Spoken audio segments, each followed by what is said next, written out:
Welcome to Utopian Horizons.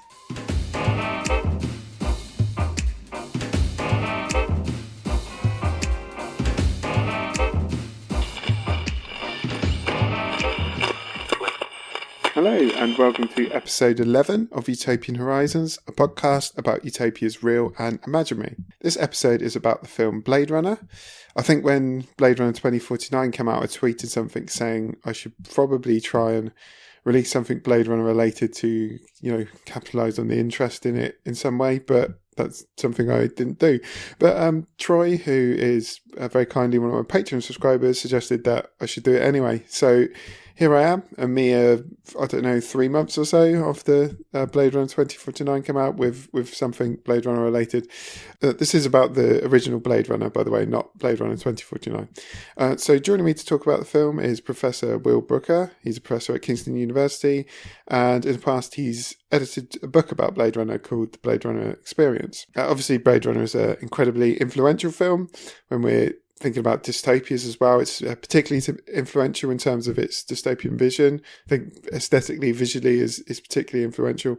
That's one reason I've decided to do it. Also, I thought it'd be quite a nice companion for the Neuromancer episode that I did.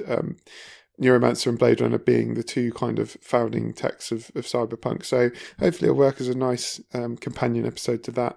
Before we get onto the conversation, I just wanted to touch on a couple of things that are coming up with the podcast. There'll probably be one more episode by the end of the year. It'll probably be another Philip K. Dick one on The Man in the High Castle. I had intended to also have one up on Bioshock Infinite by the end of the year, but my PC broke, basically. I had a problem with my PC. It has taken me over a month to work out what the problem is. I've been going back and forth on various things. I think it's finally being diagnosed and should be fixed soon, which means I can play the game and do the episode. But until then, I won't be able to do it. And that delay has meant that it's probably a bit short notice for me to get the episode done this year. But that'll probably be coming early next year. I generally don't talk about stuff that's coming up on the podcast specifically, just because there's been a few times where I thought I've had stuff locked in and then it hasn't happened for various reasons. But I'm going to mention some stuff anyway, and hopefully they won't fall through. So as I said, Bioshock Infinite should be coming up. Also should be an episode on Ghost in the Shell next year. I've got a few guests who've agreed to come on the podcast, but we haven't agreed specifics of what we're going to be talking about yet, so I can't really say much more about those. As it's coming into the end of the year, I thought it might be a nice time to sort of ask people about stuff that they might want to be covered in the podcast next year. So I don't know whether it'd be a good idea for me to set up like a Google Doc or something where people could just go on and write stuff down on stuff they'd like to see on the podcast. I don't know if that's a good idea or not. Obviously, people can just email me, Utopian Horizons Pod, tweet me at Utopian Horizons with any ideas of stuff you'd like to be covered. That's fine too. Obviously, if you're a Patreon subscriber, let me know and I'll try and give priority to stuff that you want to be covered, giving as you're kindly giving me some money. But yeah, if any of you have any ideas of stuff you'd like to be covered, then please do let me know one way or another. Let me know if the Google Doc thing's a good idea. I'll have a think about that. There might be difficulty in doing some of them. Obviously, it depends on some things. I may feel I don't have the knowledge to cover in some way, or also there's the guest thing. It's about just being able to find the right guest for the subject, which sometimes I may be able to do, sometimes not, but let me know and I can look into it and see what I can do. Also, I will say what I always say, please don't forget to subscribe to the podcast if you've enjoyed it, and if you could give me a rating and review if you like the podcast, that would be massively, massively helpful. If you feel compelled to support the podcast financially to help me keep doing this, then you can do that at patreon.com/Utopian Horizons. That's enough of all that. On to my conversation with Will.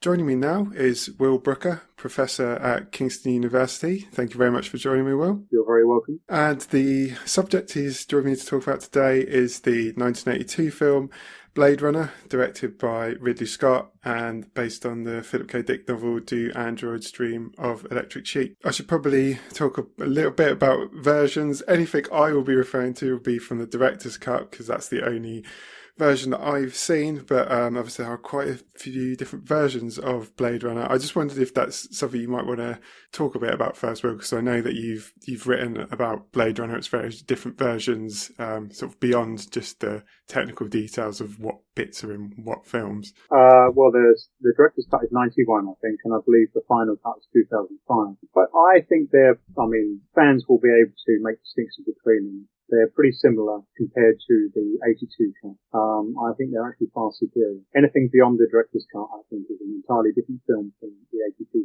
version. I saw that you'd written an article somewhere about the... It's an article which was published about the final cut. It's about the final cut on DVD, which contains things like outtakes and rehearsals and alternate scenes.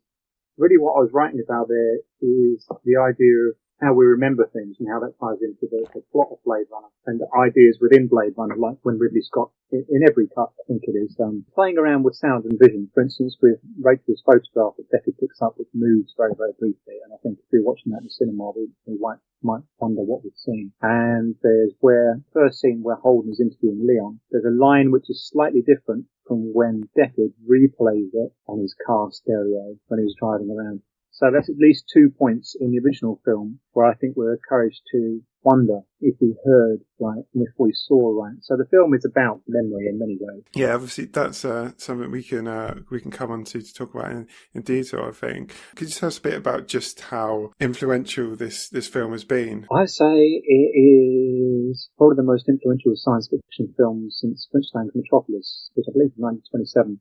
In terms of the look of the science fiction city in particular. Like thematically, plot-wise, perhaps not so much, but its visuals, I think it is highly influential in terms of how films have imagined the future city. Like we can see it in Fifth Element, for instance, see it in Star Wars Phantom Menace in the city planet Coruscant, to name just two examples, see it in Valerian from this year, even though Valerian is based on an earlier source. Just the look of that future, we could call it cyberpunk, of course, but I mean, cyberpunk is a form which comes from literature. The flying cars, the neons, the rain, the kind of post-punk citizens, the crowds, all of those aspects come from Blade Runner. So I think visually it's been good. It's one of those films that you can almost, even if you haven't seen Blade Runner, you can kind of like get a feeling for what it's like, if you know what I mean? Like, you could go back to it and it'd be something you're already familiar with. Like, it's that pervasive. And I think it's gone into, like, video games and stuff as well. Like, the amount of video games I've heard referred to as Blade Runner-esque, it's like, it's so pervasive. Yeah, like, if you haven't seen it, you kind of have seen it. And say if you hadn't seen it, that you saw it this year, which also ties in with the idea of memory, actually. You might almost think, well, have I seen this film before? Yeah. So as you say, it's that kind of tech noir, that kind of future noir. It's become, you're right, video games, absolutely, and I'm sure in television as well, and just in sort of in visual art, in science fiction based art. So you'd almost think you'd seen it, which is interesting, because it might seem strangely familiar to you if you watched it for the first time. Again, interesting in terms of what we remember, what we think we remember. You mentioned cyberpunk there. This film's, the vision that we're talking about, this vision of the future that's become so influential, a big part of it is like Asian culture and imagery. Previously, I did a podcast on Neuromancer where we talked a bit about, obviously that's the other kind of, it's quite a nice companion for Neuromancer actually, because these are, I think, almost like the two founding texts, to use the word in its broader term, of cyberpunk. And we talked a bit about how that also had like a very strong Asian culture. I just wondered if you had any thoughts as to why Asian cultures and imagery is such a key part of that vision? Well, it's both from the 80s, aren't they? Blade Runner's 82 and Neuromancer's 84. Mm-hmm. Partly, I think it's about the strangeness, things which are kind of, they're from our world, obviously, but they're kind of like sideways, you know. Perhaps Japan in the 80s in particular, even now, seems like it's slightly in the future, a slightly alternate version of like American Britain. You know, it's got similar things, but they're kind of slightly skewed. Mm-hmm. And sometimes it does seem to be a few years ahead. I think particularly in the 1980s, that distinction would be even more striking. And also, in the 1980s, I believe there would have been a kind of a fear or hope or a promise, certainly a sense of the rise of Japanese economy and technology. Mm. Video gaming, for instance, you know, the rise of Japan as a really, really powerful force in terms of technology, in terms of neon and that kind of city. It sort of looks a bit like Tokyo. It's almost like Tokyo moved across to the west coast to Los Angeles. So I think it's partly about something which is almost like our world, but strange and removed and projecting to the future. And also, I think it would have seemed quite feasible that there would be an increased Asian influence on the west coast of America, because they're actually relatively close. That's, if you fly west from LA, you do reach Japan. So it's like a sort of futuristic, strange neighbour, like a sort of an alternate universe, alternate version of Los Angeles. But perhaps, as you hinted there, mapping a kind of anxiety about the power of Japan as a rising power, challenging or like taking over like American vision. Yeah, I think it might be a bit of fear. Yeah, I mean they are kind of dystopias, aren't they? Right, about what could. Yeah, another parallel with Neuromancer in Blade Runner in the way it kind of draws on hard-boiled literature or like film noir. Deckard's obviously got the kind of classic hard-boiled detective coat, and he's got that kind of disposition of the hard-boiled detective. I've read quite a bit of hard-boiled fiction. I don't really know film noir particularly well. Are there obvious like visual techniques that are borrows from film noir? And moving on for that, it would seem to be more than a coincidence that both Neuromancer and Blade Runner have borrowed from that kind of tradition. So is there anything about noir that you think is relevant to this sci-fi world of corporate domination and high technology and so on? Yeah, sure. I think we'd technically have to call Blade Runner neo-noir, I think, like new noir. Because one of the key aspects of film noir was based on it being black and white. Like the dark was very dark and the white was very white. A lot of it, one of the key visual aspects is about shadow, very contrasting, and often playing around with things like the bars of banisters, bars of prisons, the kind of shapes created by those old-style fans, shadows falling over people's faces, whereas Blade Runner, of course, is colour, but the Bradbury building is really, really shot like a noir. Any of the scenes in the Bradbury building, very kind of smoky. They're kind of blue, really. So it's not black and white, but it's very, very blue tinted. And there's a lot of play with stark shadows and silhouettes. That's a key aspect of noir. Another thing about noir is the urban environment, the hard-boiled city. The detective is that kind of character because he moves in that kind of city. And actually, Los Angeles was the home of the classic noir. Yeah, sure. Films like Double Indemnity. So I think Ridley Scott said he wanted to make a film which was, what did he say? It's like set 40 years in the future, but in the style of 40 years in the past, which would make sense, wouldn't it? It's like 42, and it's almost 40 years in the future. The femme fatale, the dangerous woman, kind of like Rachel. She looks like, Rachel looks like a heroine of noir, but doesn't act that way. Yeah. Anyway, in terms of the thematic thing, noir was post-war, the original cycle of noir. It's about anxiety and psychological trauma, but it's not really about capitalism so much, but it's about the original noir films are definitely about uncertainty, psychological ambiguity, and grey morality. And I think Neuromancer and Blade Runner both play into that. The lack of a clear-cut hero, perhaps, things like that. So that fits works quite nicely into some of the themes of like posthumanism and identity and so on. If this kind of, I don't know what you call it, like existential angst that noir has. Exactly that. Yeah, exactly that. It was a time where French philosophy started to become influential. Exactly. It's like, questioning identity, questioning right and wrong. It's about, original noir was about post-war uncertainty, and also in terms of gender roles, which have become a bit flipped during the war, and that's why you get these strong independent women, and often the detective, the guy, is often a bit of a sap, a bit of a patsy, gets drawn into a conspiracy, and he's not the one in control. And that sort of happens with Deckard as well. Even though he's the investigator, it doesn't take long before really he's the hunted. He's not really in control of the situation. He's hunting the replicants, but soon he becomes the target himself. Yeah, he's never really in power from the beginning, is he? Because he's like forced into, like, he's hauled in by the police, like arrested and told, like, yeah, you are going to do this. So yeah, he has no choice. That's right, no choice, pal. Well, let's move on to talk a bit about the sort of post-human theme then. Do you think part of what kind of makes this film continue to be relevant, like continue to be, people keep going back to it and people keep talking about it? Do you think part of that is the way that these post-human themes tap into an anxiety, like a continued anxiety, which we've had for years and years, which emerging in different ways about like automation and AI? Yeah, I think that's partly. I think partly it's a very rich and complex film just to look at and to study, and I think it still has really interesting themes. Yeah. I think the theme of AI and technology, Blade Runner 2049 picks up on that as well, and the fact that we've got a sequel demonstrates that. I think there is this kind of Well, it's not about anxiety, but there's certainly a curiosity. There's certainly a sense of wonder at the moment about the role of artificial intelligence in our society. And we've actually got things which are approaching replicants in a way in our homes, Google Home Assistant and Alexa and so on, machines that we can talk to, which are, developing quite a lot of power and control. If they decided to do things differently, they could lock someone in their house and turn off all the lights and turn up the heat, couldn't they? Turn up the volume really loud. So we are increasingly giving artificial intelligence a role, I think, in our homes. Or like driverless cars within a few years. So yeah, these themes are increasingly relevant. Absolutely, yeah. I find this idea of like bringing in technology that can like lock my doors and stuff bizarre. Like I don't know why you would want it. It just seems like we all know that all our electronic devices can get like hacked and taken over and like turned against us. So I don't know why you would voluntarily connect, like this idea of connecting everything up into your home to the internet just seems like a terrible idea to me. It's like these people haven't watched any science fiction. That's like Skynet and Terminator. We've been shown in films for years what can happen if we give too much power to a single computer hub, and then it's being advertised as the thing to do. Get it all like the smart house, get it all connected up. One thing goes wrong, you're right. It doesn't have to be artificial intelligence. A human being could hack into that. You'd be in prison. Yeah.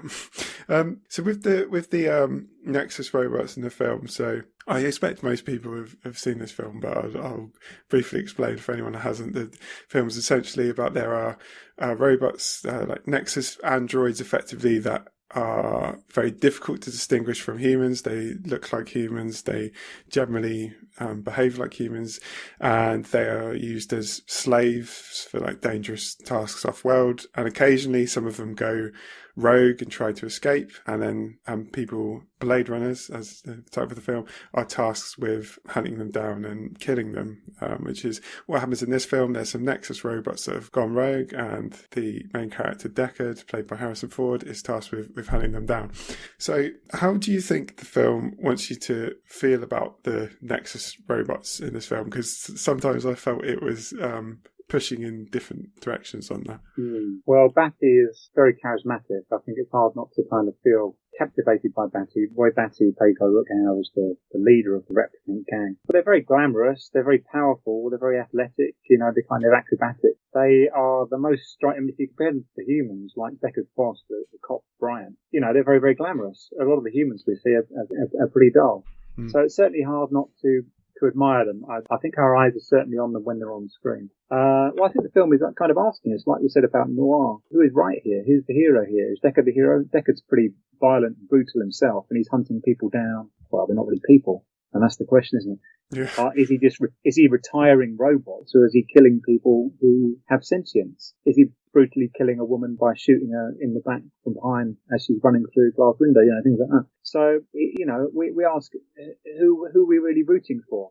And Roy Batty at the end has a famous last speech when he's dying in the rain, which is much more poetic and eloquent than anything Deckard ever says. Oh, I should note, of course, in the 82 version, there's a voiceover which they took off in the subsequent ones, which is also a very noir thing to have the world-weary, hard-boiled voiceover, which I think is one reason they added it. But Deckard's voiceover, when we do hear it, and Deckard's dialogue, it's not really very inspiring. So Batty gives a speech about he's seen incredible things across the galaxy, things that Deckard will never see, and how all those moments will be lost in time like tears in rain. So he's not just better looking, more powerful, more acrobatic, more athletic. He's also much more of a poet. So who is the hero? Is the hero the guy who's hunting the city, trying to execute people? Or are the heroes the people who really just want to live and get by? It's interesting the way the film kind of, like at some points it depicts these replicants as monsters. I think particularly Leon, who's kind of the stupid one for want of a better description. But he's depicted as like a crazy monster. There's a bit where he's like stacking artificial eyes on top of this genetic engineer while they're kind of torturing him, and like there's like a brutality with which he attacks Deckard. Like he feels like a robot in the way he goes about attacking him. But then he's got these photos that are really important to him, and he wants to, there's some sympathy there in the way that he wants to get. Also the way that all the humans treat them in the film, like one of the first scenes is Leon being interrogated, and like as soon as this is an interrogation to like try and work out like who's a replicant, which they're just doing. They're working through all the employees of the company, like trying to find them.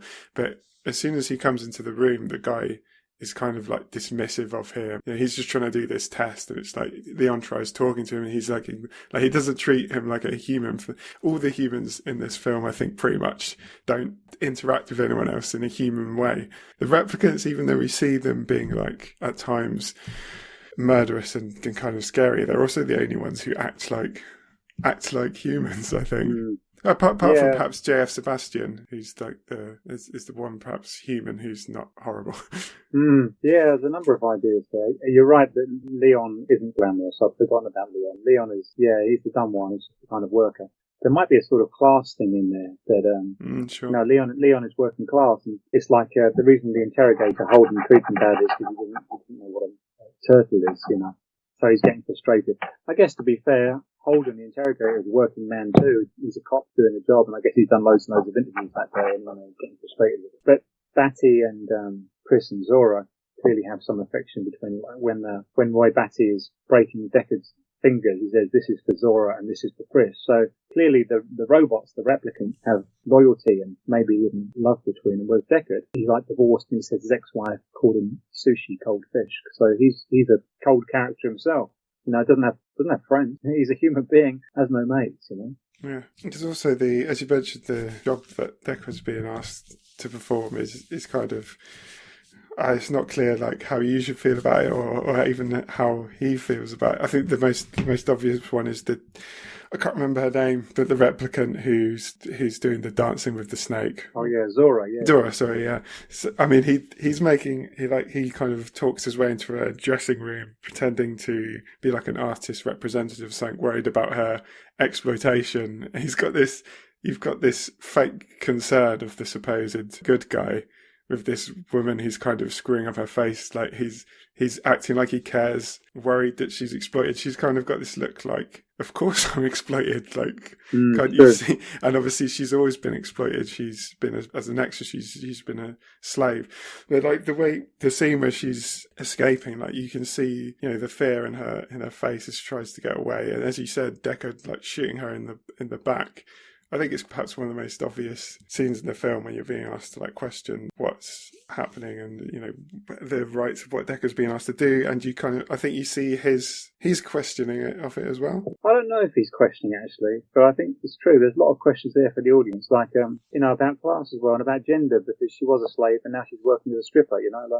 So yeah, she's always been exploited. Like when he says, "Oh, people might come and try and drill holes in the wall to look at a woman changing," she's like, well, she's so used to it because she works in a strip bar, so she's not at all fazed by him coming in there perving around her dressing room. And yeah, he seems like a pretty sneaky, creepy guy. I don't know I think Deckard feels he's doing a job, and that if replicants go rogue, they need to be destroyed. I think he says at one point, replicants are like any other technology, either a benefit or a hazard. And so, if they go wrong, they got to be wiped out, like you throw out a toaster or something. So I don't know if he does really feel a great deal about it, but I think we sympathise with her a lot more than he does. Yeah, I suppose. Well, he seems to be affected by it in some way, but it's perhaps more like the stress of having to perform the task and like being worried about coming to harm himself is perhaps more what he's. Yeah, that's true. More what he's worried about. Deckard's an interesting one to talk about because obviously, as I mentioned, like a lot of the human characters in this aren't sympathetic. The ones we've already mentioned, Tyrell, who's the guy who's created the replicants, who's kind of a horrible, attached, odd figure who seems to lacking in any kind of empathy or emotion, but. Deckard's also fits into that kind of idea. This is, not being particularly human, not caring. The way he reacts to Rachel as well when she tells her that she's a replicant, he does it in a rather uncaring way. Again, for anyone who doesn't know, Rachel is a replicant but hasn't been told that. She's got fake memories. Deckard just kind of tells it to her in the most brutal way. But then he's also, as implied in the director's cut, not the original version, it's implied that he's a replicant as well, so he kind of bridges both these worlds. Yeah, he's very, very cruel to Rachel, really. He just tells her plain out that she's, she's not real and her memories are fake. And then this kind of love scene, which is quite disturbing as well, maybe more disturbing than the death scene. Very, very forceful. Yeah. Violent, really, towards her. Basically sexual assault. I don't think in the terms of the film it's meant to be interpreted that way. I remember it reminds me of a scene in The Running Man where Arnold Schwarzenegger holds down a woman. And I think that's kind of, to me, that feels like a 80s sexist power thing. Yeah. They really want it and you hold them down and show your power, and that's meant to be romantic in some way. Yeah, I wonder if it was maybe, I'm kind of excusing it here a little bit. I actually think I think it looks terrible. It's really hard to think of Deckard as a hero after that. But I wonder if it was in a way supposed to be in the style of 1940s cinema. Yeah, where, sure. Men would grab women and do this hard, forceful kiss, and the women would sort of realise they actually wanted it, or maybe the women would stop pretending they didn't want it. So that's one thing we could say about it. It's kind of, it is kind of 80s, and perhaps the 80s were closer to the 40s in that respect. But I think it's hard to watch that and sympathise with Deckard. He would certainly lose your sympathy at that point.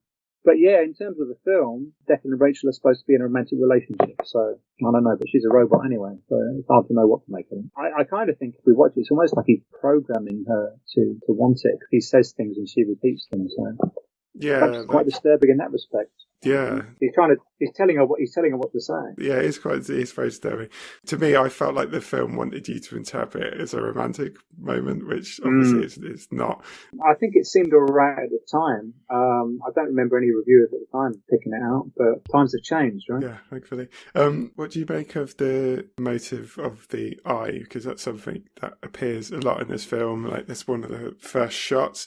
There's the test we mentioned to see where you test if someone's is a replicant, which involves focusing in on the eye as they respond to questions. So we see the eye a lot in that context. There's a lot of gouging out of eyes as well. I just wondered, because I didn't really know what to make of that motif, so I just wondered if you had any thoughts on that. I think one thing we could say about it is like a pun, really. Eye and eye, eye, identity. Eye as meaning the self. The reason we partly have a focus on the eyes is, within the world of the film, the eye is one way that we can tell replicants from humans through the Freud-Comp test, but also replicants have defective eyes, more like cats, and there's, for instance, one very short shot where Deckard's eyes are also reflected. So I think partly the eye is a motive. Well, the eye is a motive, I think, partly because of that pun about eye and eye as in me. And also because it literally is, in the film, a way that they can tell replicants from humans. And that's really the central question of the film. What does it mean to be human? What does it mean to be eye? Is that eye being the window to the soul thing, and kind of the way they're trying to look into the eye with technology, they're trying to discover humanity in the eye like a soul through technology, if you see what I mean, which is kind of a perverse way of... Yeah, that's right. Kind of a perverse way of determining humanity. That's true. I think you mentioned the film being in many ways about memory. There's a lot of bits of people looking at photos, taking photos, sharing photos. Rachel gets given photos to support the fake memories she's been given. So do you have any sense as to what the film's trying to make us think about in terms of memory? Well, I think it's all about memory. Well, I say it's about identity. It's also all about memory. It's about, can photos prove memories? Because the photographs are actually, Leon's photographs, he's a robot who keeps photographs even though the replicants have a 4-year lifespan. Rachel has this photograph of, she says it's herself and her mother, but obviously it's not, because she's also a replicant. It's Tyrell's niece, and the photograph also moves in a way that it shouldn't. And with Leon's photograph, Deckard puts it in his machine, the Esper, and can roam through it and explore it. So I think it's partly about what we can trust. Can the photographs provide evidence? In our own real life, we use photographs even more than we did in the 1980s now. Facebook, for instance, comes up with on this day you were doing that. Facebook now serves as our memory. When we do anything now, tend to anyway, upload it so people can see it. You hear some people saying it didn't really count unless you put it on social media. Some people actually do things, take photos of meals and holidays and that, just to prove they've done them, and that it wouldn't really count them in the same way unless they were taking a photograph of it and showing it to other people. It wouldn't count. They've just done it by themselves and looked at it with their eyes. So I think Blade Runner is about those sort of ideas, which are, again, like artificial intelligence. They're accelerated now. The way we use photographs is a substitute for memory, but do they really guarantee memories? Because in Blade Runner, they're actually written as fake memories. Yeah, there's something interesting about the way we are sort of augmenting our memories with these technologies. Like you said, the way people upload their memories, but also obviously they choose certain things to upload, and Yeah. we know that memory is unreliable. So when we go back and we have these like augmented memories, we have these pictures that we're painting that we can now basically like create like a memory we're using technology in a way we couldn't Yeah, before. we create false memories. They say about photographs, don't lose your memories. Memories are important. And on Facebook and social media, it's like, check out your memories. And Facebook every so often says, like celebrate your friendship with this person you've been friends for 5 years, and shows you a bunch of photographs. So those memories come to replace anything we might. Sorry, I said those memories. I mean those photographs. It's funny, I'm using it interchangeably. Those photographs come to replace our personal history because, if you see them often enough, that's what you're going to remember. And obviously, we're not going to remember the things we didn't take photographs of. So yeah, photographs, images have become in a very real way, I think, a document of our history, and much, much more than it was when the film came out. So in a way, it's pretty prophetic. And obviously, it's an important question when it comes into thinking about what makes you human, which I think is part of what Blade Runner is trying to make us think about, is that even if your memories are like fake or wrong, you still have them, and they still help to construct your identity in some way. Because like even like Rachel's told, all this is completely fake. Your memories are fake, but she still has those memories, and she still exists, and she still has them, and that's still her identity. Yeah. Although, funnily enough, Rachel, being the intelligent, sensitive one, gives the photograph to Deckard, whereas Leon keeps the photographs safe in a drawer. So the moral there is that we are being like the stupid robot, Leon. We're saying that Leon was the dumb one, right? Yeah. But we're the ones who keep photographs. Rachel is clever enough that when Deckard says, those are fake, she actually gives him that photograph.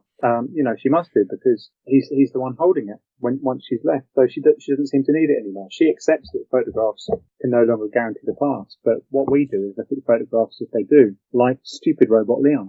So there we are. So you think it's kind of a moment of like freedom there, almost, in that her identity is basically, she is constructed, and her identity is constructed by Tyrell Corporation, and she's owned by Tyrell Corporation, and in like casting off that memory, she's almost casting off those bonds and like committing to creating her own identity, kind of thing. It does seem it seems that way in a way, apart from the fact that she then sort of commits to Deckard. So I suppose we could see it as sort of dumping the father and getting together with, romantic partner. It would be much more independent if it wasn't for that thing where Deckard says, say this, and she says that, and then she goes off driving with him at the end.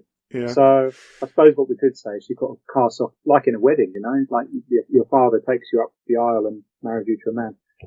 She liberates herself from Tyrell, I'll say that, but then she sort of decides to imprison herself to Deckard. So yeah, but she accepts that she's a replicant. I think she accepts it straight away. So So I wanted to talk about the city and Blade Runner, which is obviously a big part of it, and as you mentioned before, a big part of what the influence that the Blade Runner's had.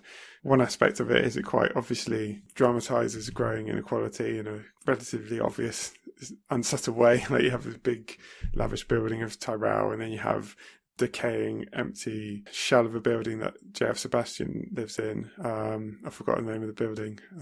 That's the Bradbury, yeah. Yeah, that's it, the Bradbury, yeah. That's one aspect of it. But the kind of the future view that we've tended to have of the city has been this dystopic kind of vision that Blade Runner has. I mean, do you think this is kind of a fearful vision of the city that's kind of laid down a template for the way that a lot of science fiction media has thought about the city in the future? I think it has laid down the template, but in a way I don't think it's such a bad city. I mean, it looks quite cool, doesn't it, really? I don't think we watch Blade Runner and think, I wouldn't want to live there. It looks, I read one article which said one thing Blade Runner does is give Los Angeles a downtown, which it's never had, because Los Angeles is just certainly the article was saying, big sprawling mass without any structure, which is mostly suburbs. Got no high-rise buildings, but Blade Runner looks like quite a good place to go. Like Deckard's just walking down the street. There's loads of sort of street food. There's very vibrant culture. It's very crowded. It's very busy. But, there's loads of clubs and restaurants, and he can just sit on the street and people know him, right? He goes up to the noodle bar and people sort of seem to recognise him. So it's got a sense of community. That's quite I don't think we really watch.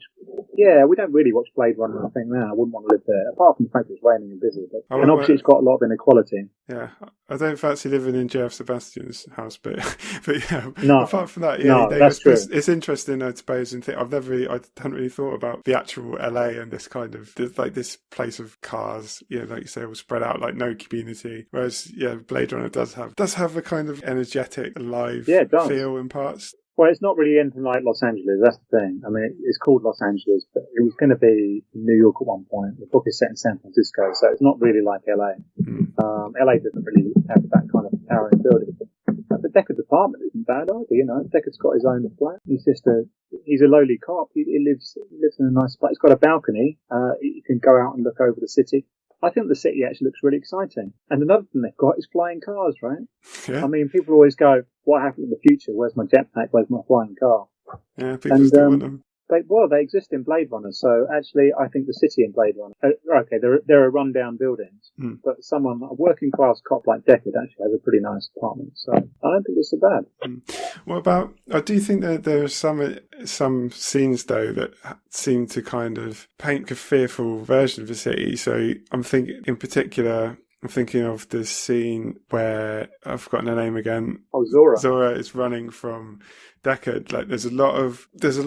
I mean, you could interpret that as simply being about that scene, but there's a lot of cutting to different angles, which like kind of makes the city seem confusing and like daunting. And then you hear these different all these different languages, like it's merging between these different dialogue tracks of all different languages over the top.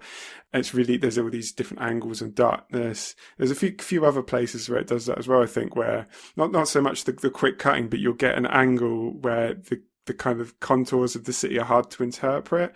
So I sometimes get the feel that the city is being presented as this kind of like disorientating, overwhelming place. Well, that's true, but then I mean that's like an action chase scene, so I think it is presented as disorientating. Yeah, I mean it's very busy and crowded, and that scene is. But then that's because Deckard is trying to like find someone in a crowd. So I think that's partly because it's an action sequence.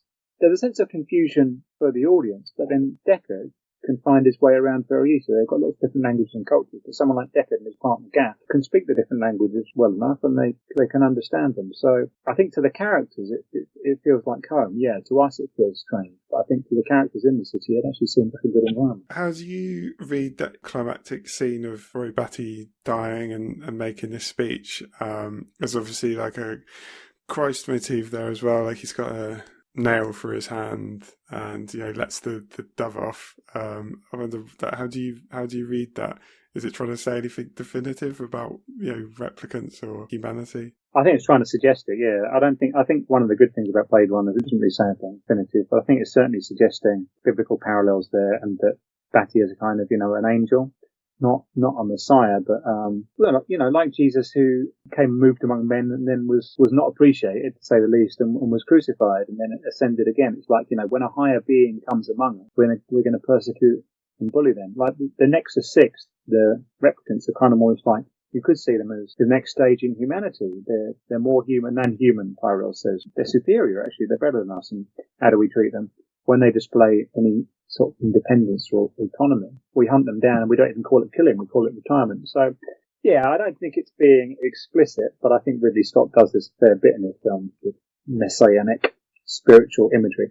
I think those overtones are certainly deliberate. I mean, you could even say it's quite heavy-handed, the nail in the hand and the dove. Like, where's he get a dove? I mean, we've never seen a dove in the film before. I don't think it's spelling it out, but it's kind of saying that here is a superior being that was persecuted by mankind. I think, as you say, certainly there's definitely always ambiguity in this film. Like any way you look at it, any sort of aspect to it, there's always like the potential to find different things in there.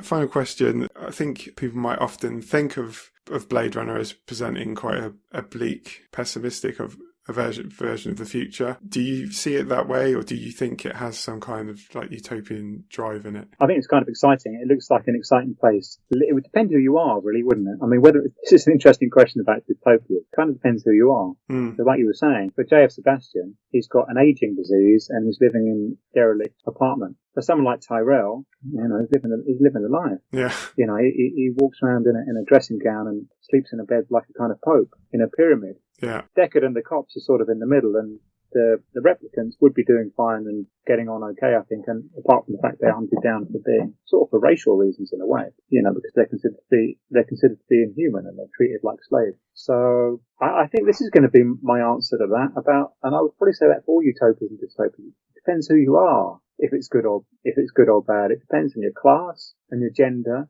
and your race as well. I mean, I think we should also notice that it's all Asian people on the street, not living on the street, but all the street culture is Asian. Whereas Tyrell, of course, is white. So you've got a white guy living the best life, and you've got the working class schlubs kind of making do in the middle. And all the street culture with all its vibrancy, but also I suppose it's impermanent too. The Asian people don't have shops, they have stalls. And if we want to read replicant as a race, then there's a big racial aspect in there. So it depends who you are, because women don't have a great time either in it. I don't think we even see any female cops. Most of the women we see are like strippers. So yeah.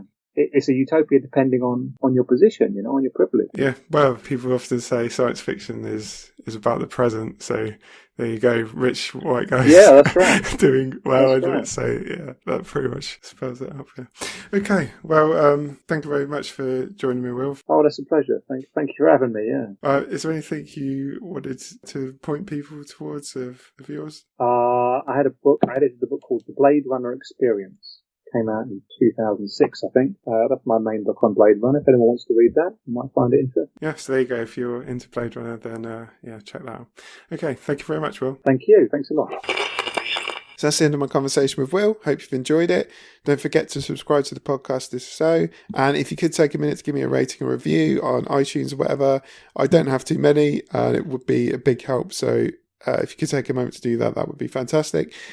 As I mentioned at the beginning of the podcast, if you'd like to support the podcast and help me to keep doing this, you can do that at patreon.com/Utopian Horizons. I think I mentioned everything I need to mention at the beginning of the podcast, so I don't think there's much more to say here. As I said, next episode will be probably Man in the High Castle and Philip K. Dick. Please, any questions or thoughts on that book, email me, Utopian Horizons Pod, tweet me at Utopian Horizons. It'd be cool to have some stuff that I could read out or questions to engage with on the episode, so that would be cool.